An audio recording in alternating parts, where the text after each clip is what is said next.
ಹೋದರು ಅನ್ನೋದು ಸಹಿತ ಗಮನಾರ್ಹದ. ಯಾಕಂದ್ರೆ ಅವ್ರು ಎದ್ದು ಹೋಗಬಾರ್ದಾಯಿತು, ಅವರು ಉತ್ತರ ಕೊಡಬೇಕಾಗಿತ್ತು. ಎದ್ದು ಹೋದರು, ಕೂಗ್ತಾ ಹೋಗ್ಬಿಟ್ರು.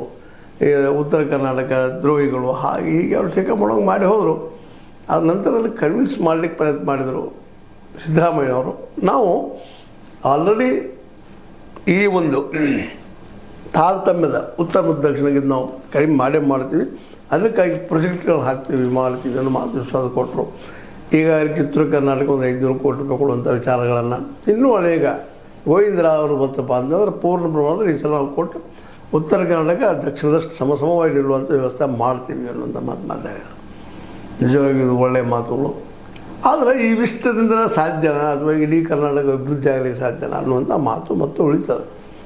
ಯಾಕಂದ್ರೆ ಈಗಿರುವ ಅರ್ಥವ್ಯವಸ್ಥೆ ಏನದಪ್ಪ ಅಂತಂದ್ರೆ, ಈ ಅರ್ಥವ್ಯವಸ್ಥೆ ಇದ್ದವ್ರ ಕಡೆ ಮತ್ತು ಜಾರ್ಕೊಂಡು ಹೋಗುವಂಥದ್ದು ವಿನಃ ಇಲ್ಲದವ್ರನ್ನ ಎತ್ತುವಂಥದ್ದೆಲ್ಲ. ಹೇಳ್ಬೋದು, ಬೇಕಾದಷ್ಟು ನಾವು ಸಾಲ ಕೊಡ್ತೀವಿ ರೀ, ಮತ್ತೇನೋ ಮಾಡ್ತೀವಿ, ಸಾಕಷ್ಟು ಉದಾಹರಣೆ ಕೊಟ್ಟೇ ಕೊಡ್ತೀವಿ.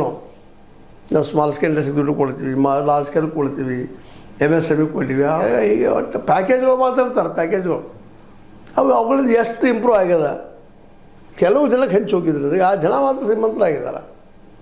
ಸ್ವತಂತ್ರವಾದ ಮೀಡಿಯಾಗೆ ಬೇಕಾಗಿರುವುದು ಸ್ವತಂತ್ರ ಧ್ವನಿ. ಆ ಸ್ವತಂತ್ರ ಧ್ವನಿ ಉಳಿಸಲು ನೀವು ಮಾಡಬೇಕಾದದ್ದು ಇಷ್ಟೇ. ಅದೇನಪ್ಪಾ ಅಂತಂತಂದ್ರೆ, ನಿಮ್ಮ ಕೈಲಾದಷ್ಟು ಸಹಾಯ ಈ ಚಾನಲ್ಗೆ ಮಾಡಿ ಹಾಗೂ ನಿಮ್ಮ ಧ್ವನಿಯನ್ನು ಕಾಪಾಡಿಕೊಳ್ಳಿ. ಒಳ್ಳೆ ಲೈಫ್ ಇದು ಕಳೀತಾ ಇದ್ದಾರೆ, ಒಳ್ಳೆ ಜೀವನವನ್ನು ಸಾಗಿಸ್ತಾ ಇದ್ದಾರೆ. ಆದರೆ ಉಳಿದವ್ರ ಗತಿ ಏನು? ಸರಿಯಾಗಿ ಈ ಅರ್ಥ ಎಲ್ಲರೂ ಹೆಚ್ಚು ಹೋಗ್ತಾ ಇಲ್ಲ ಅನ್ನೋದು ಈಗಾಗಲೇ ಸ್ಪಷ್ಟ ಆಗಿದ್ದದು. ಯಾಕಂದ್ರೆ ಈ ದೇಶದ 10% ಜನರಿಗೆ ಅಷ್ಟೇ ಎಲ್ಲ ದುಡ್ಡು ಹೋಗಿದ್ದರಿಂದಾಗಿ, ಅದರಲ್ಲೂ ಕಾರ್ಪೊರೇಟ್ 1% ತಿಂತವ್ರು ಲಕ್ಷಾವಧಿ ಕೋಟಿ ಅವರು ಆಸ್ತಿ ಮಾಡ್ಕೊಂಡಿದ್ದಾರೆ. ಆದರೆ ಇದೆಲ್ಲರಿಗೂ ಆಗ್ತಾ ಇಲ್ಲ.